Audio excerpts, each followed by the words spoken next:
3년 만에 또 이렇게 대예배를 또 순서를 맡게 되었습니다. 감사드립니다.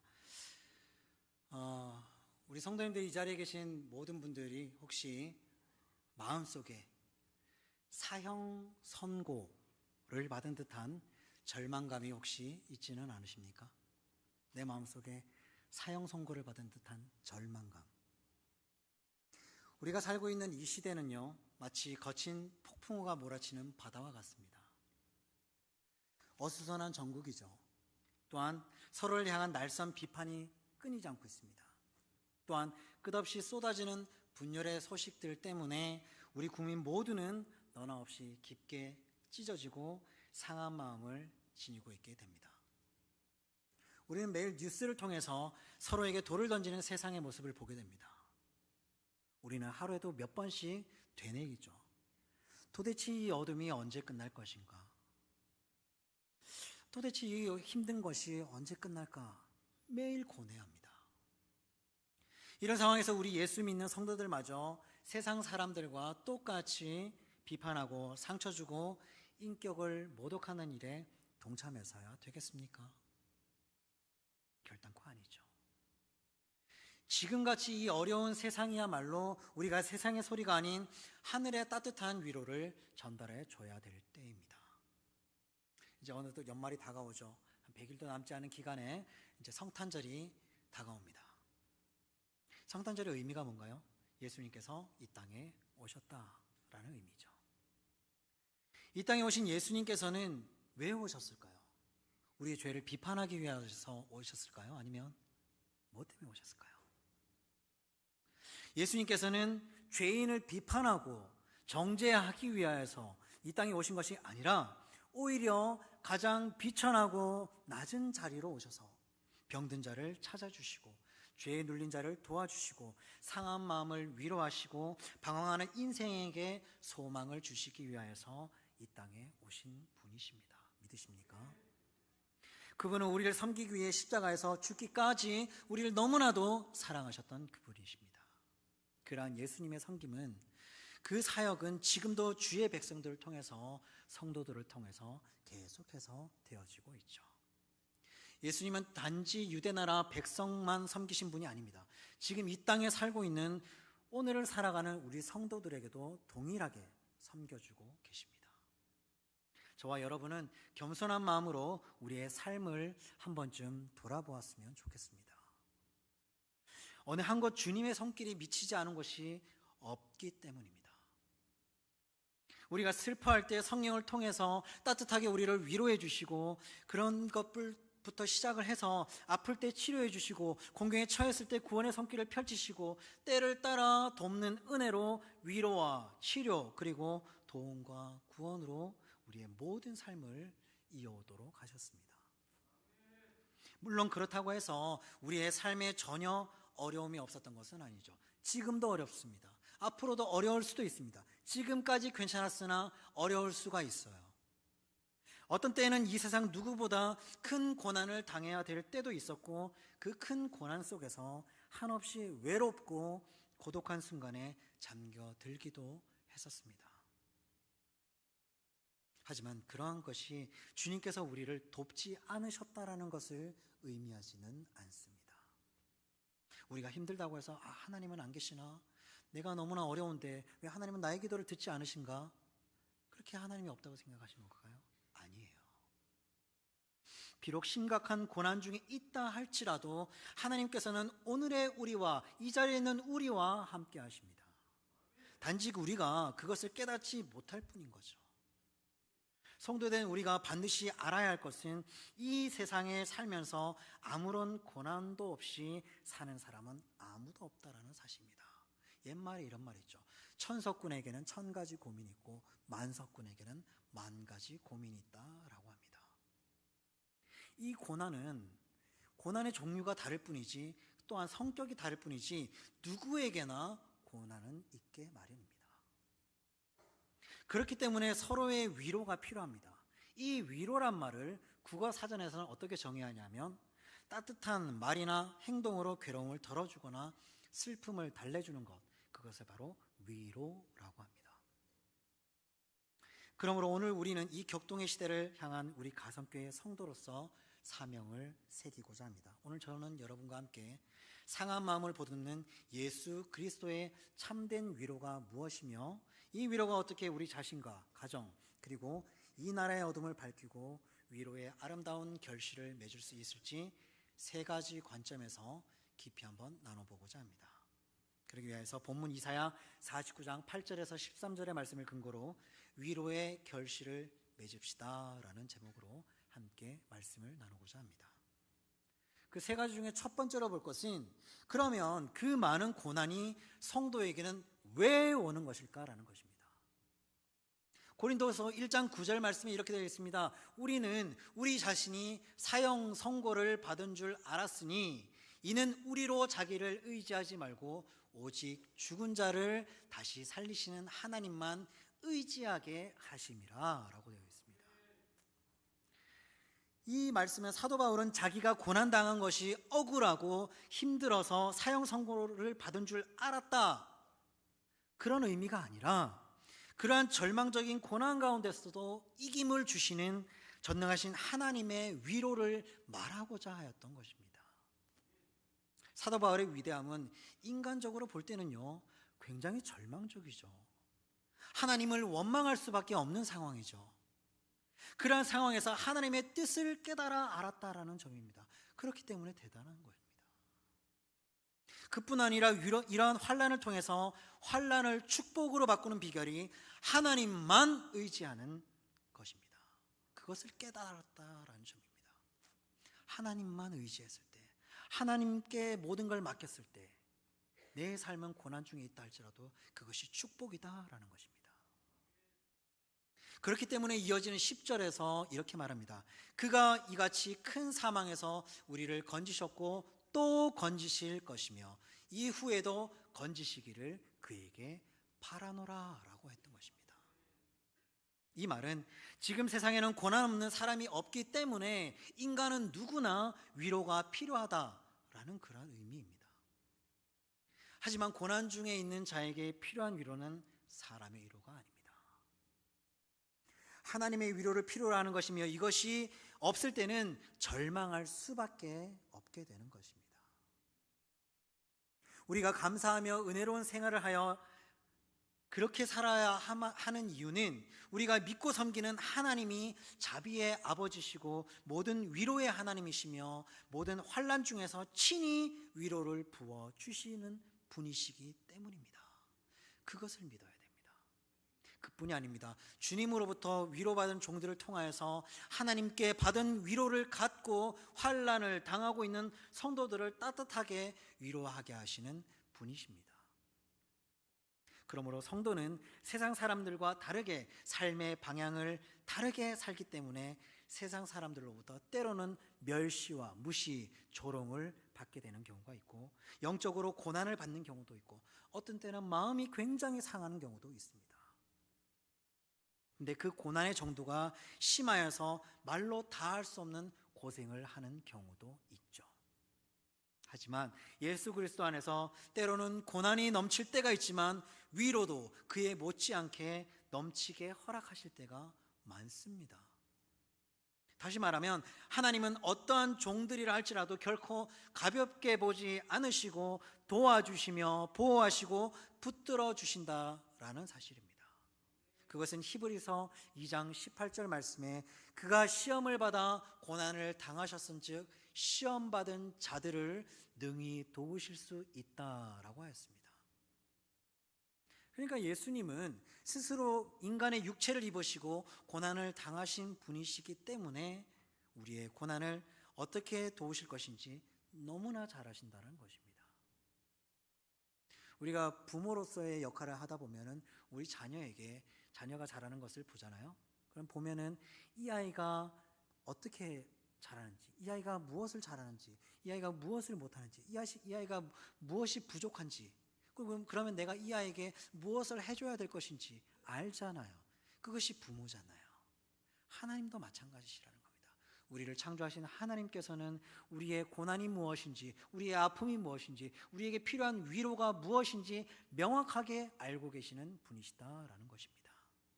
그렇기 때문에 이사야서 51장 12절의 말씀을 보면 이르시되 너희를 위로하는 자 곧 나이니라. 너는 어떠한 자이기에 죽을 사람을 두려워하며 풀같이 될 사람의 아들을 두려워하느냐. 하늘을 펴고 땅의 기초를 정하고 너를 지은 자 여호와를 어찌하여 잊어버렸느냐. 너를 멸하려고 준비하는 저 학대자의 분노를 어찌하여 항상 종일토록 두려워하느냐. 학대자의 분노가 어디 있느냐라고 하십니다. 이 말씀은 성도를 위로하시는 분은 하나님이신데 하나님에게 위로받고 세상 사람들을 두려워하는 모순된 삶을 살고 있다라는 책망입니다. 하나님을 믿고 의뢰하며 따르면 되는데 무엇이 무서워서, 세상 사람들 그 무엇이 무서워서 우리가 그렇게 낮아지고 그 사람들에게 약한 모습을 보여야 되냐라는 책망이라는 거죠. 삶의 현장에서 성도에게 주어지는 고난의 본질은 하나님만 의뢰하게 하는데 목적이 있습니다. 그러므로 하나님을 섬기는 성도는요, 사람의 위로를 받고자 하면 그것은 어리석은 행위가 됩니다. 더 깊은 절망과 좌절밖에 없기 때문에 안 됩니다. 살 소망까지 끊어진 고난 가운데서 하나님께서 위로해 주시고 구원해 주시고 우리 마음 가운데 평안과 기쁨과 소망과 비전을 주심으로써 인간 스스로 의뢰하던 모든 것을 다 끊고 오직 하나님만 의뢰하도록 하시는 것입니다. 그래서 하나님의 위로는 터진 것을 싸매시고 상처를 치료하시며 고난을 이기게 할 뿐만 아니라 우리로 하여금 하나님만을 의뢰하게 하는 놀라운 능력이 되게 되는 것입니다. 두 번째로 하이델베르그 신앙고백 1문을 보면 이렇게 나와 있습니다. 제1문에 뭐라고 나와 있냐면 생사, 삶과 죽음 간에 그대의 유일한 위로는 무엇입니까? 라는 질문이 있습니다. 그 가운데 10가지 답변이 한 답안에 들어 있습니다. 첫째, 내가 내 자신의 것이 아니라. 둘째, 몸과 영혼이 생사간에. 셋째, 나의 신실하신 구세주이신 예수 그리스도에게 속해 있다라는 것입니다. 넷째, 예수 그리스도께서 보배로운 피로 나의 모든 죄값을 치러주셨고. 다섯째, 마귀의 권세로부터 나를 자유케 하셨습니다. 여섯째, 또한 예수 그리스도께서는 하늘에 계신 아버지의 뜻이 아니고는 일곱째, 나의 머리털 단 하나도 상하지 않도록 나를 지켜주십니다. 여덟째, 참으로 이 모든 것이 합력하여 나의 구원을 이룹니다. 아홉째, 그러므로 그의 성령에 의해서 예수 그리스도께서는 또한 나에게 영원한 생명을 보증하시고. 열째, 또 나의 전심을 다하여 기꺼이 주를 위하여 살게 하십니다. 아멘. 계속해서 2문에는 이렇게 나와 있습니다. 그대가 이러한 기쁜 위로 속에서 살고 죽기 위하여서 알아야 할 것은 무엇입니까? 세 가지 답변으로 나옵니다. 첫 번째, 나의 죄와 그 비참이 얼마나 큰지. 둘째, 내가 어떻게 그 죄와 비참에서 건짐을 받았는지를. 셋째, 내가 어떻게 이와 같은 건짐을 주신 하나님께 감사드릴 것인가 하는 것입니다. 인생은 세상을 살면서 위로가 너무도 귀하기 때문에 하이델베르그 신학문답의 1, 2문에 위로를 다루고 있는 것입니다. 그것은요, 성경도 인정합니다. 창세기 5장 28절에서 29절의 말씀을 보면 라멕은 182세의 아들을 낳고 이름을 무엇이라 했습니까? 노아라 하여 이르되 여호와께서 땅을 저주함으로 수고롭게 일하는 우리를 이 아들이 아니하리라 라고 했습니다. 아니란 말은 마음을 위로하고 몸을 편안하게 해주는 것을 의미합니다. 그러니까 하나님의 저주를 받은 땅 위에서 수고하면서 일하는 우리 인생들을 마음을 위로해주고 몸을 편안하게 해줄 사명을 지니고 살라라는 의미에서 노아라고 지었던 것입니다. 고된 인생길, 나그네의 힘이 되어준다라는 그런 의미가 되기도 하겠죠. 그것은 하나님께서 한 번 내리신 저주는 하나님 스스로가 친히 철회하지 않는 이상, 없애지 않는 이상, 취소하지 않는 이상 그 효력이 계속되어집니다.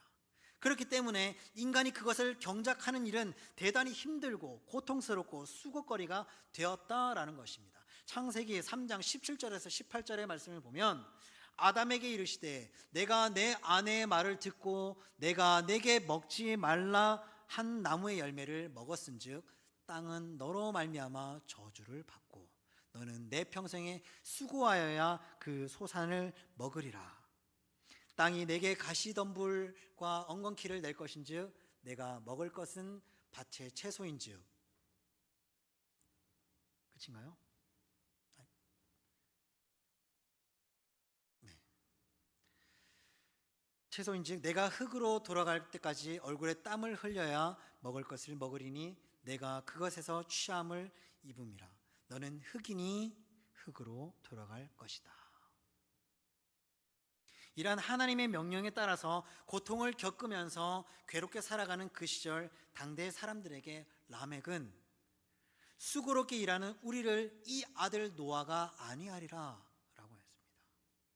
그래서 노아는 바로 그런 시대의 세상의 위로의 본질이 무엇인지 알도록 하기 위하여서 보내신 자라고 할 수가 있는 것입니다.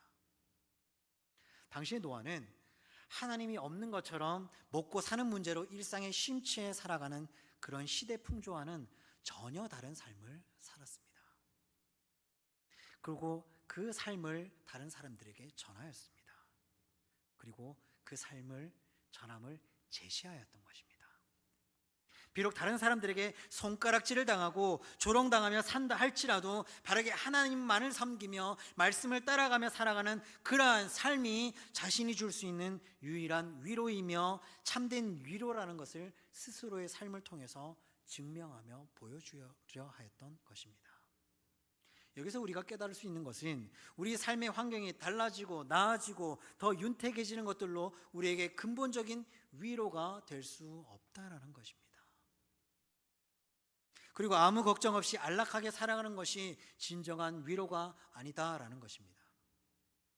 그런데 여기서 한 걸음 더 나아가서 하나님께서 내리신 천지를 뒤엎어버린 대홍수는 바로 하나님 없이도 잘 살아가고 마음껏 누리며 자기 뜻대로 살아가던 죄악이 만연하다 못해서 죄악이 넘쳐나던 그 시대에 살던 사람들이 모조리 세상에서 다 사라지게 만들어 버렸다라는 사실입니다.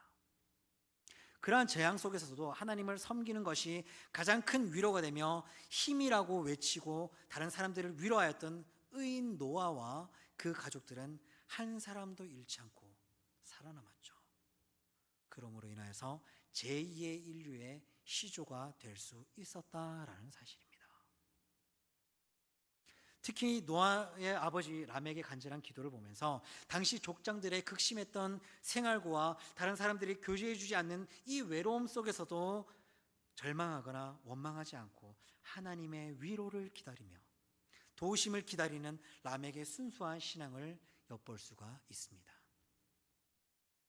오늘의 우리가 위로를 받아서 제2의 노아가 되어서 절망과 원망과 비난을 일삼지 말고 사람들을 안위하는 위로자로 살아간다면 앞으로 불바다가 되는 무서운 재앙 속에서 틀림없이 살아남아서 영광의 새로운 시대를 살게 될 것입니다. 왜냐하면 예수님께서 마태복음 24장 37절에서 39절의 말씀에 노아의 때와 같이 인자의 임함도 그러하리라. 홍수전에 노아가 방주에 들어가던 날까지 사람들이 먹고 마시고 장가들고 시집가고 있으면서 홍수가 나서 그들을 다 멸하기까지 깨닫지 못하였으니 인자의 임함도 이와 같으리라 하셨기 때문입니다. 노아의 시대는 세상이 너무나도 악하였고 폐역하였습니다. 대표적인 예를 들어주는 그런 시대였죠. 오죽했으면 그 세대를 하나님께서 단 한 사람도 남기시지 않고 모조리 홍수로 멸하려고 하셨기 때문이죠. 그 이유가 사람들이 너무나 폐역하였고 너무나 악하였기 때문입니다. 그런데요, 오늘 신앙상대 통합 예배잖아요. 1부 때도 말씀드렸습니다만 이 자리에 계신 우리 학부모님들, 우리 권사님들, 자녀와 손주들 있잖아요. 끊임없이 기도하셔야 됩니다.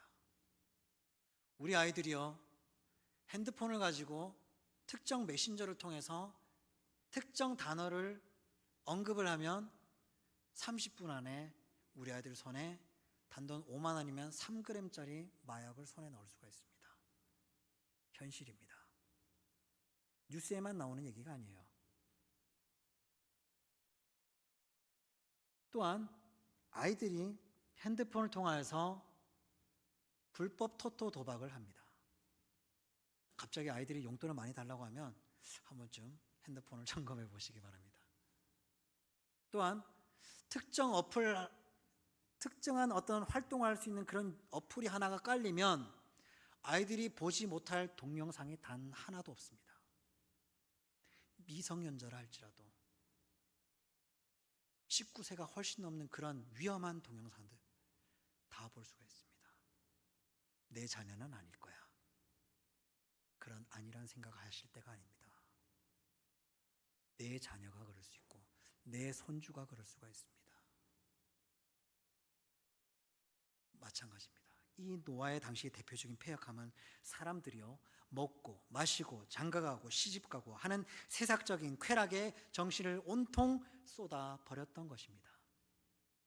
요즘 말로 하면 유흥과 향락의 도시되었던 것입니다. 지금 우리가 살고 있는 세대가 은밀한 향락과 퇴폐가 극치를 달리고 있고, 황금 만능주의 육신의 욕구, 또한 만족적 그런 세상 풍조가 건전한 성도의 정신까지도 가차없이 좀먹고 마비시켜버리는 세상에 살아가고 있습니다. 여기서 이 세상에 사는 우리 인생에게 있어서 참되고 유일한 위로란 무엇일까요? 환경이 바뀌는 것도 아닙니다. 괜찮은 성격과 정직하고 착하고 순수한 사람이 되는 것도 아니다. 오직 우리의 참된 위로는 하나님을 통해서만 얻게 되는 것뿐입니다. 이것을 분명히 아셔야 합니다. 미국의 가장 위대한 대통령 중에 하나로 손꼽히는 대통령이 바로 루즈벨트 대통령입니다. 루즈벨트는 젊은 시절 패기 있고 장래가 굉장히 촉망되는 사람이었습니다.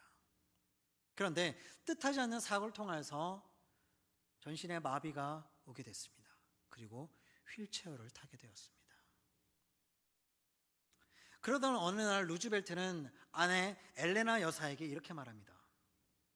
여보, 내가 장애인이 되어서 휠체어 신세가 되었는데 그럼에도 불구하고 당신은 나를 사랑합니까?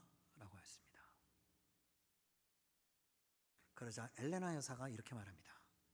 그럼 내가 그동안 당신의 다리만 사랑한 줄 알았나요? 라고 합니다. 그러면서 이어지는 말이, 내가 사랑하는 것은 당신의 인격과 당신의 삶이었습니다. 부인의 이 말 한마디로 다리의 심각한 장애로 인한 열등감과 패배의식에 사로잡혀 있던 루즈벨트라는 그 자신이 안에서 다시 한번 깨어나게 된 것입니다. 그날 이후 루즈벨트는 새로운 용기를 얻게 되었습니다. 그리고 그 몸을 갖고 1933년 대통령에 당선되었고 1944년에는 미국 역사상 초유인 3선 재임을 포함하여서 총 4선을 하는, 4번의 대통령을 하는 위대한 미국 역사상 대통령이 될 수가 있었던 것입니다. 이 루즈벨트 대통령이 되어서 경제공황을 극복하는 뉴딜 정책을 시행하였고, 그래서 미국을 살려냈으며 그로 인해서 제2차 세계대전을 승리로 이끄는 탁월한 지도자로 역사에 길이 남게 되었다라는 것입니다. 부인의 위로의 이 한마디 말이 거대한 인물을 만드는 도구가 될 수가 있었던 것입니다. 말 한마디가. 우리도 노아나 엘레나처럼 다른 사람들을 따뜻하게 위로해주는 멋있는 성도가 되어야 할 것입니다. 이 위로라는 의미는요, 아래로 처진 어깨를 위로 올려주는 일입니다. 아래로 숙인 고개를 위로 들게 하는 일, 따뜻한 손만 있으면 누구에게나 할 수 있는 일, 영어로는 up이라고 합니다. 위로, up. 우리의 시선을 위로 들어서 놓쳤던 주변을 살펴보고 손을 위로 들어서 쓰다듬어 위로해주는 사람, 그런 시선과 그런 손으로 위로를 실천해보는 성도가 되시기를 축원합니다. 세 번째로, 하나님의 위로를 기대하려면 주의 도움을 전적으로 의뢰하여야 합니다. 누구든지 주의 위로가 필요하다면 반드시 주의 도움을 의뢰하는 자세가 필요합니다. 절대로 자기 명철을 의뢰하거나 자기 육체적인 것이나 혹은 세상적인 것을 의뢰하며 주의 위로를 기대한다면 그러한 생각을 우리는 바꿔야 됩니다. 하나님께서 기뻐하시는 사람은 주의 도움을 전적으로 의뢰하는 사람임을 명심하고 주를 의뢰하되 온전함으로 의뢰하여서 하나님께 나아가야 됩니다. 왜냐하면 주의 도우심을 의뢰하면 어떠한 고난이나 역경도 충분하게 극복해 나갈 수가 있기 때문입니다. 예레미야 46장 27절에서 28절의 말씀을 보면 내 종 야곱아 두려워하지 말라, 이스라엘아 놀라지 말라. 보라, 내가 너를 먼 곳에서 구원하며 내 자손을 포로된 땅에서 구원하리니 야곱이 돌아와서 평안하며 걱정 없이 살게 될 것이라. 그를 두렵게 할 자 없으리라. 여호와의 말씀이니라. 내 종 야곱아 내가 너와 함께 있나니 두려워하지 말라. 내가 너를 흩었던 그 나라들은 다 멸할지라도 너는 사라지지 아니하리라.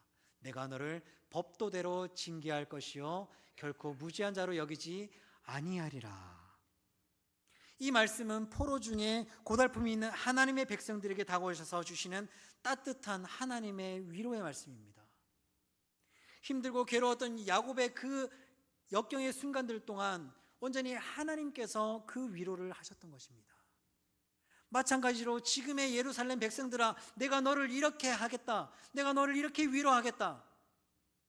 이 말씀이 2025년도 10월 오늘을 살아가는 우리 성도님들에게도 적용되어지기를 희망합니다. 언제나 심각한 공경 가운데서 처해 있는 사람들에게 절실하게 요구되는 것이 무엇보다도 소망과 위로가 담긴 하나님만이 유일한 메시지입니다. 우리 성도들에게는 하나님으로부터 언제든지 소망과 위로가 기대할 수 있음을 말씀해 주시는 것입니다. 왜일까요? 하나님은 위로의 하나님이며 자비의 하나님이시기 때문입니다. 그렇기 때문에 누구든지 상한 마음을 갖고 주님을 의뢰하고 찾으면 따뜻한 위로를 받게 됩니다. 오늘 본문 마지막에 13절 하반절에 보면은 여호와께서 그의 백성을 위로하셨은즉 그의 고난당한 자를 긍휼히 여기실 것이다 라고 하였습니다. 여호와께서 그의 백성을 긍휼히 여기시고 위로하시되 고난 중에 있는 자가 백성을 심히 긍휼히 여기고 위로할 것이다 라는 것입니다. 하나님 나라와 그 영광을 위해 살아가는 성도를 주님께서 위로해 주시지 않으면 아무도 위로해 줄 수가 없는 것입니다. 성도는 주님의 위로를 받으면서 흑암에서 광명으로, 사망에서 생명으로 옮겨지게 되는 것입니다. 그렇기 때문에 이러한 극적인 체험을 하는 사람은 그 10년 깊은 곳에서 하늘로부터 임하는 평강과 기쁨을 누리게 되는 것입니다.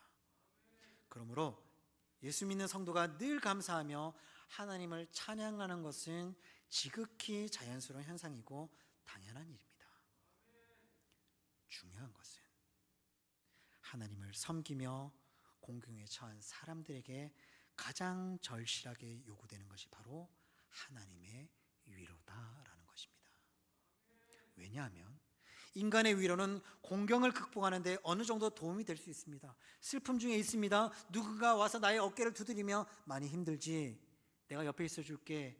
괜찮아. 시간이 지나면 괜찮을 거야. 함께 이겨내자. 너 잘할 수 있을 거야. 잘 이겨낼 수 있을 거야. 이런 위로 너무나 좋죠.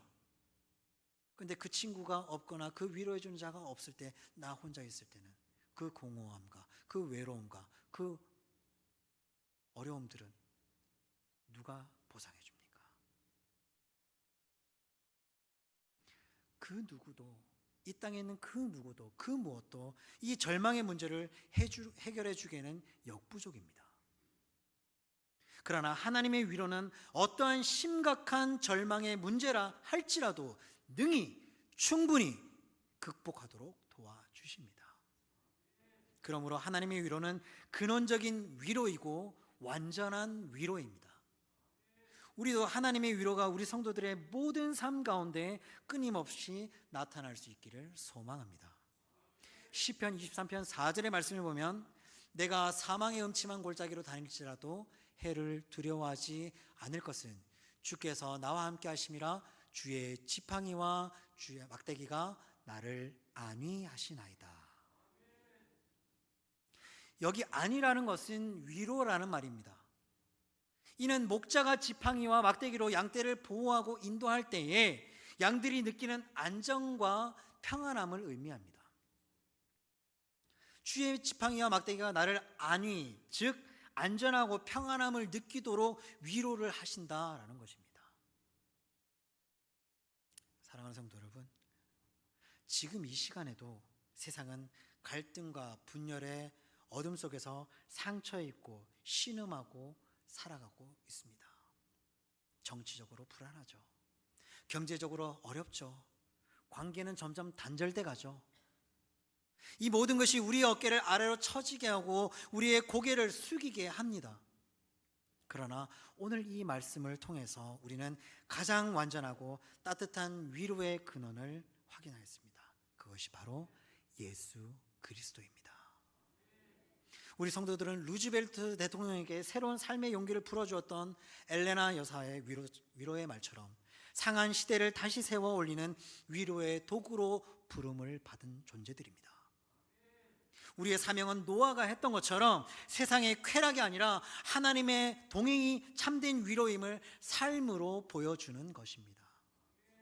주님께 받았던 그 따뜻한 위로를 가지고 오늘부터 예배 이후 각자 돌아가셔서 가장 먼저 눈물로 지쳐있는 나 자신을, 여러분들 각자 자신을 보는 시간을 가지시기를 바랍니다. 나는 내 것이 아니라 예수 그리스도의 것이다. 한 번 더 같이 따라해 볼까요? 나는 내 것이 아니라 예수 그리스도의 것이다. 나는 내 것이 아니라 예수 그리스도의 것이다. 이 복된 진리 앞에서 그동안 홀로 고독하게 버텨왔던 우리 자신의 외로움과 상한 마음을 주님 앞에 내려놓으시는 우리 가성의 성도님들이 되시기를 바랍니다. 완벽하지 않아도 괜찮습니다.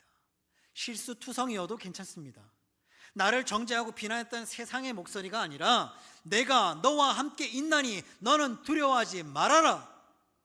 하나님의 위로의 음성을 들음으로 나 자신을 위로하는 우리 모든 성도님들이 되시기를 바랍니다. 그리고 이 위로를 품고 가정에서부터 다시 시작합시다. 가장 가깝기 때문에 오히려 상처를 주고받았을지 모르는 나의 사랑하는 가족, 고단한 삶의 무게로 침묵 속에 지쳐있는 나의 배우자, 힘든 세상 속에서 방황하는 나의 자녀들의 손을 잡으시고 거창한 말이 아니어도 좋습니다.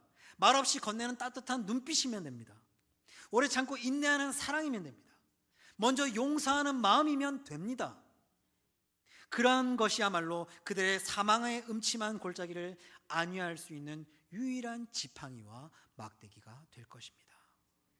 주님의 위로가 우리 가정을 살리는 통로가 되게 하는 성도가 되시기를 바랍니다. 그런 후에 마지막으로 해야 될 것은 우리 주변의 이웃들을 바라봅시다.